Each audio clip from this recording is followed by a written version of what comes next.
ইমান তো সবার সমান হয় না।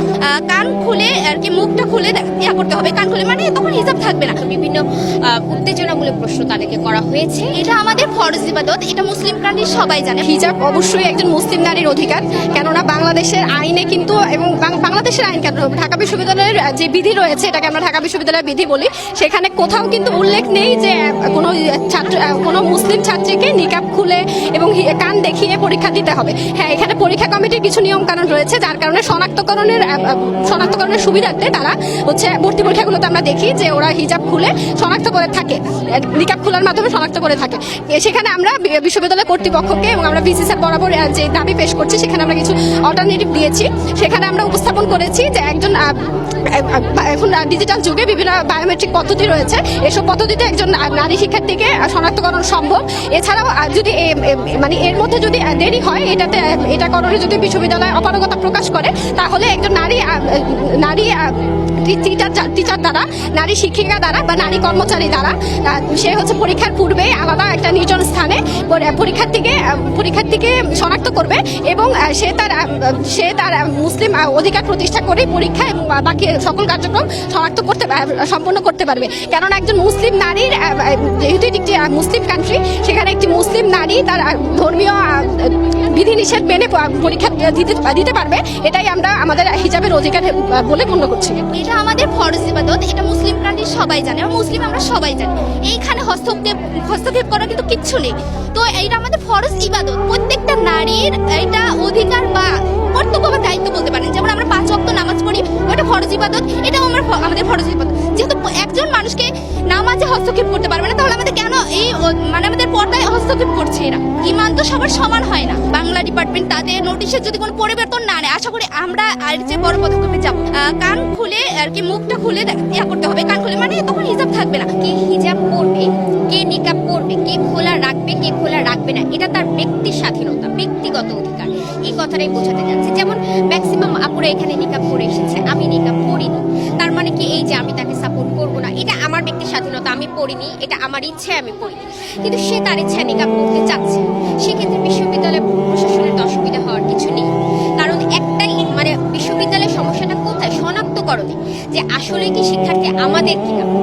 অর্থাৎ এই যে শিক্ষার্থী পরীক্ষা দিচ্ছে, ভাইভাতে এসেছে, সে কি আমার ডিপার্টমেন্টের কিনা, আমার বিভাগের কিনা, অথবা আমার বিশ্ববিদ্যালয়ের কিনা। এই সমস্যার সমাধানই তো এত কথা, যে নিকাব করলে এটা বোঝা যাচ্ছে না যে সে আসলে অন্য কেউ তার বিরুদ্ধে তার বিকল্প হিসেবে পরীক্ষা দিতে পারে, অন্য কেউ হতে পারে। এই সমস্যার কারণেই তো নিকাবদের নিয়ে সমস্যা, যে না কান এবং মুখমণ্ডল প্রদর্শন করে হচ্ছে পরীক্ষা দিতে হবে।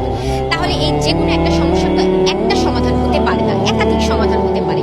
তো এই বিষয়টা বিশ্ববিদ্যালয় বিবেচনা করতে পারে এবং আধুনিক প্রযুক্তির মাধ্যমে এই বিষয়টা নিশ্চিত করতে পারে। ফিঙ্গারপ্রিন্ট হতে পারে, অথবা যে কোনো একজন নারী শিক্ষার্থী যদি চেক আপটা করে, আপনারা ধরেন 50 জন শিক্ষার্থীর মধ্যে একটি ক্লাসে সর্বোচ্চ 5 জন আপু নিকাবী হয়, তাহলে সেই চেক আপটা যদি পরীক্ষার 10 মিনিট আগেও হয়, 5 মিনিট সময় লাগে করতে।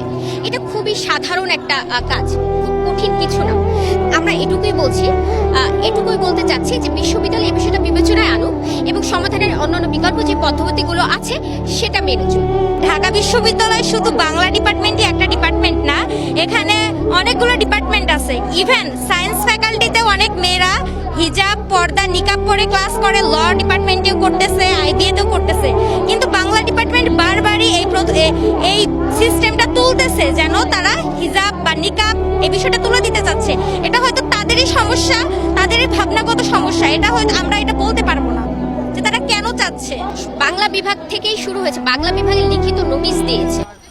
অর্থাৎ অন্য কোনো বিভাগে যে হেনস্থা হয় না তা বলছি না, বাংলা বিভাগে লিখিত নোটিশ আকারে প্রকাশিত হয়েছে। অর্থাৎ যে শিক্ষার্থীরা মানবে না তার বিরুদ্ধে বিশ্ববিদ্যালয় প্রশাসন যে কোনো ব্যবস্থা নিতে পারবে, এটা নোটিশে লেখা আছে। এই জন্য বাংলা বিভাগের কথাটা বলা হয়েছে। এখন আজকে বাংলা বিভাগ নিয়েছে, কালকে হয়তো অন্য কোনো বিভাগ লিখিত সিদ্ধান্তটা নেবে।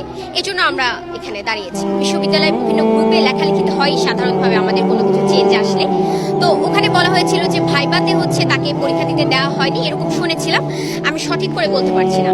আর এছাড়াও রাষ্ট্রবিজ্ঞান বিভাগে যদি আমি বলি, আরো অন্যান্য বিভাগে এরকম অনেক হেনস্থা করা হয়েছে যে তাদের ভাইবা সবার শেষে নেওয়া হয়েছে, তাদেরকে ভাইবার ওখানে মুখ দেখাতে বাধ্য করা হয়েছে, না দেখালে ভাইবা নেওয়া হবে না, এই ধরনের বিষয়গুলো সম্মুখীন হতে হয়েছে। এবং এছাড়াও যারা নিকাব পরে গিয়েছে তাদেরকে কোর্সের প্রশ্ন ছাড়া, অর্থাৎ আমি যদি রাষ্ট্রবিজ্ঞান বিভাগে পড়ি তাহলে আমাকে রাষ্ট্রবিজ্ঞান সম্পর্কিত প্রশ্নই করা উচিত ভাইভাতে। এইসব প্রশ্ন ছাড়া আমাদের 5টি দাবি হচ্ছে, 5 দফা দাবি সমূহ হচ্ছে: বাংলা বিভাগ কর্তৃক পরীক্ষা চলাকালীন কানসহ মুখমণ্ডল দৃশ্যমান রাখা সংক্রান্ত নোটিশ বাতিল করতে হবে, এবং আমরা এই নোটিশের পরে সর্বপ্রথম পরীক্ষা 28 তারিখে হতে যাচ্ছে। আমরা চাই যে 28 তারিখের এই পরীক্ষার আগেই যেন বাংলা বিভাগ অবশ্যই এই নোটিশটি বাতিল করে। তো আমাদের 2 নং দাবি হচ্ছে পরিচয় শনাক্তকরণে আধুনিক প্রযুক্তির ব্যবহার নিশ্চিত করতে হবে। অন্যথায় পরীক্ষার পূর্বে নারী কর্মচারী কিংবা নারী শিক্ষিকার মাধ্যমে আলাদা রুমে হিজাব ও নিকাব পরিহিতাদের পরিচয় শনাক্ত করার ব্যবস্থা চালু করতে হবে।